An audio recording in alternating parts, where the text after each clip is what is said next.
নবীজি বলেন ইজা আরাদাল্লাহু কবদা আবদিন, আল্লাহ যখন কোন বান্দার মৃত্যুর বিষয়ে সিদ্ধান্ত নিয়ে থাকেন,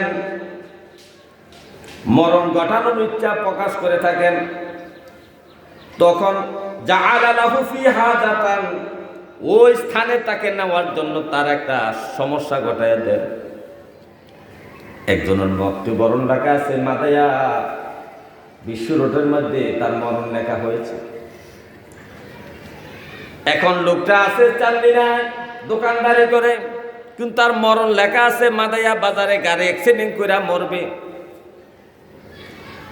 এখন আল্লাহ তাআলা তাকে গাড়ি অ্যাক্সিডেন্ট করে মরা যত লিখেছে, কিভাবে সে মরবে, অথচ সে তো চান্দিনা বাজারে দোকানে বসে আছে। আল্লাহ তাআলা হঠাৎ করে তার মনের মধ্যে একটা প্রয়োজন জাগাইয়া দিবেন, এই মুহূর্তে মাদায়া বাজারে যে আমাকে 10,000 টাকা আনতে হবে। তাকে একটা উসিলা বানায়া টাকা আনার জন্য মাদায়া বাজারে নিয়ে যাওয়া হচ্ছে। বাজারে যাওয়ার সাথে সাথে গাড়ি থেকে নামতে আর একটা গাড়ি চাপা দিয়া তাকে মৃত্যুবরণ করাইছে। তার দুর্ঘটনার মাধ্যমে কি হয়েছে? মৃত্যুবরণ করাইছে।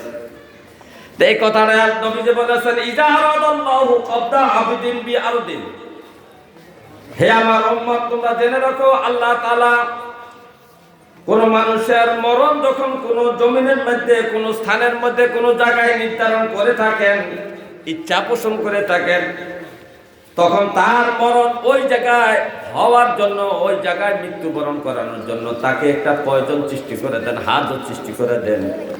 এই হাজতটা পূরণ করার জন্য সে ওই জায়গায় যাবে, যাওয়ার সাথে সাথে তার জান কবজ করবে, আল্লাহু আকবার বলে।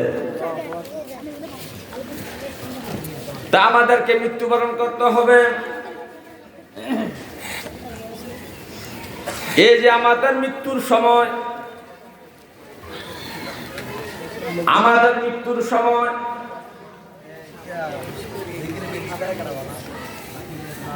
যে সময় আমরা মৃত্যুর জন্য আমাদের সাক্ষাৎ চলতে থাকে, নবীজি বলেন লাকিনু মাউতা লা ইলাহা ইল্লাল্লাহ।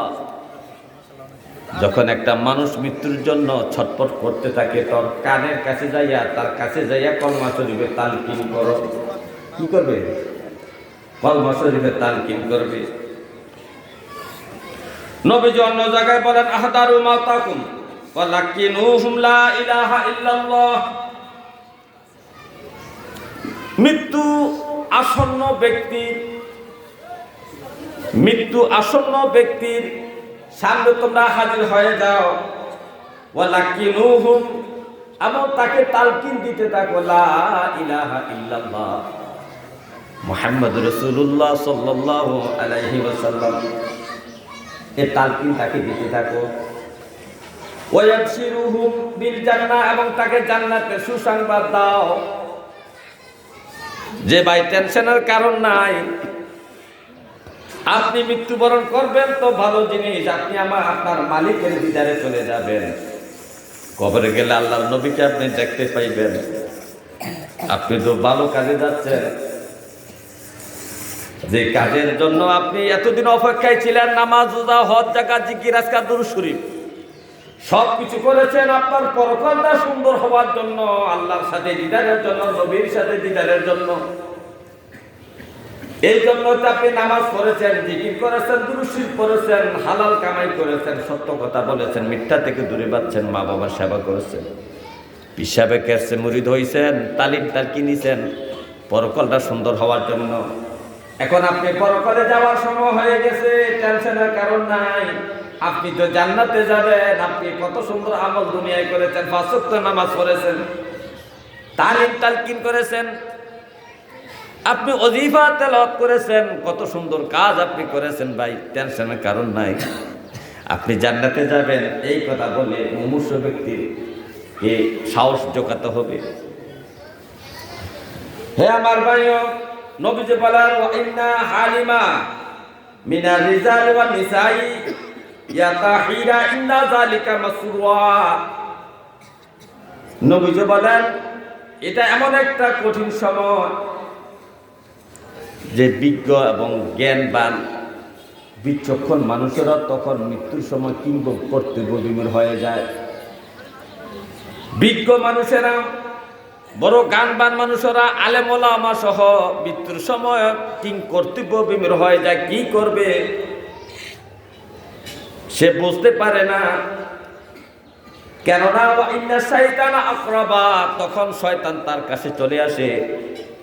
মানুষ যখন মৃত্যুবরণ করার জন্য প্রস্তুতি নেয়, শয়তান তার কাছে চলে আসে। কে আসে? শয়তান চলে আসে। মা ইয়াকুনু মিনা ইবনে আদম ইনদা যালিকাল মাসরুআ, শয়তান সে সময় আরো বেশি কাছাকাছি চলে আসে। জীবিত অবস্থায় শয়তান মানুষের যত কাছে থাকে, মৃত্যুর সময় আসে বেশি আরো কাছে চলে আসে। আচ্ছা, শয়তান কি কাজ করে? মৃত্যু মানুষের মুমূর্ষ যার সাকরাত চলতেছে, মরণের চাকরাত, এই সময় শয়তান এসে কি করে?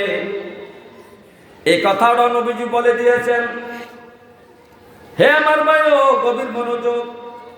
শয়তান বলতেছে, নবীজি বলতেছে, ইন্না শাইতানা ইয়াতি আহাদাকুম কাবলাল মাউত, মৃত্যুবরণ করার আগে মুমূর্ষ ব্যক্তির কাছে আইসা শয়তান হাজির হয়। হাজির হইয়া বলতে থাকে, ইয়াকুলু লাহু, ওই যে ব্যক্তি মরবে তাকে বলতে থাকে, মিথ্যা ইয়াহুদিয়া, তুমি ইহুদিয়া মরো, ওয়া মিথ্যা নাসারানিয়ান, অথবা তুমি নাসারা হইয়া মরো। তুমি যে মুহাম্মদ সাল্লাল্লাহু আলাইহি ওয়াসাল্লাম ধর্মের মধ্যে ছিলাই, ধর্মটা সঠিক নয়। তুমি ইহুদি ধর্মের মধ্যে মৃত্যুবরণ করো, না হয় খ্রিস্টানদের ধর্মে মৃত্যুবরণ করো। এইভাবে সেই বুদ্ধি পরামর্শ দিতে থাকে। হে আমার ভাইও, এই হাদিসে দ্বারা বোঝা যায় শয়তান মানুষের মৃত্যুবরণ করার সময় শয়তান কাছাকাছি চলে আসে। ইমাম গাজ্জালি রহমতুল্লাহ আলাইহি সহ ইমাম কুরতুবী ওনারা কিতাবের মধ্যে লিখেছেন, একটা মানুষ যখন মৃত্যুবরণ করার সময় হয়, শয়তান তার কাছে চলে আসে। দুইজন শয়তান আসে, একজন ডান দিকে বসে, একজন বাম দিকে বসে। মৃত্যুবরণকারী সাকরাত চলতেছে যেই লাশে, যেই মানুষের উপর, এই মানুষের ডান পাশে শয়তান একজন বসে, বাম পাশে শয়তান একজন বসে। ডান পাশে শয়তানটা বাবার চেহারার আকৃতি ধারণ করে, বাবার চেহারার আকৃতি ধারণ করে ওই মূর্খ ব্যক্তিকে বলতে থাকে, এরে আমার সন্তান, আমি তোমার বাবা, তোমার আগে আমি মৃত্যুবরণ করেছি। আমি দুনিয়াতে তোমাকে কত কষ্ট করে লালন পালন করেছি। আমি তোমার বাবা, আমি তোমার ভালো চাই, আমি তোমার ভালো চাই। তুমি দুনিয়াতে যেভাবে জীবন যাপন করেছ, তুমি যেমন দুনিয়াতে যে অবস্থায় জীবন যাপন করেছ, ওই অবস্থায় তোমার ভালো ছিল। সুতরাং তুমি এখন একটা কাজ করো, যে নামাজ পড়ছো না, সুদ খাইছো, ঘুষ খাইছো, মা বাবার সাথে বেয়াদবি করেছো, স্ত্রীর হক আদায় করো নাই, সন্তানের হক আদায় করো নাই, রমজানের রোজা রাখো নাই, জাকাত দাও নাই, হজ করো নাই। এই কাজগুলা তো তুমি আমার কথা মতো তুমি করেছ, আমি তোমাকে এই কাজগুলা করাইছি। সুতরাং আজকে মৃত্যুর সময় তুমি আমার কথা মতো মৃত্যুবরণ করো। আমি তোমার বাবা, আমি তোমার পিতা, সুতরাং তুমি ইহুদিয়া মৃত্যুবরণ করো। কি হয়ে মৃত্যুবরণ করো? ইহুদিয়া মৃত্যুবরণ করো। তখন এই লোকটা যদি নামাজি হয়, আল্লাহওয়ালা হয়, তখন সে বলে না না না না না, আমি ইহুদিয়া মৃত্যুবরণ করবো না। যখন ডান দিকের শয়তানরা ব্যর্থ হইয়া যায়, বাম দিকের শয়তানরা বক্তব্য শুরু করছে মায়ের সুরত ধারণ করে। কার সুরত? তার মা যে ছিল দুনিয়ায়, সে তো তার মাকে দেখছে, মায়ের চেহারা সুরত ধারণ করিয়া সন্তানের মতো সুন্দর করে ডেকে বলে, বাজান, আমি তোমার মা, আমি তোমাকে দুধ খাওয়াইয়া বড় করছি, প্রস্রাব পায়খানা পরিষ্কার করছি ছোটবেলায়, তোমাকে ব্যথা পাইতে দেই নাই রে সন্তান, আমি তোমার আগে মৃত্যুবরণ করেছি, আমি জানি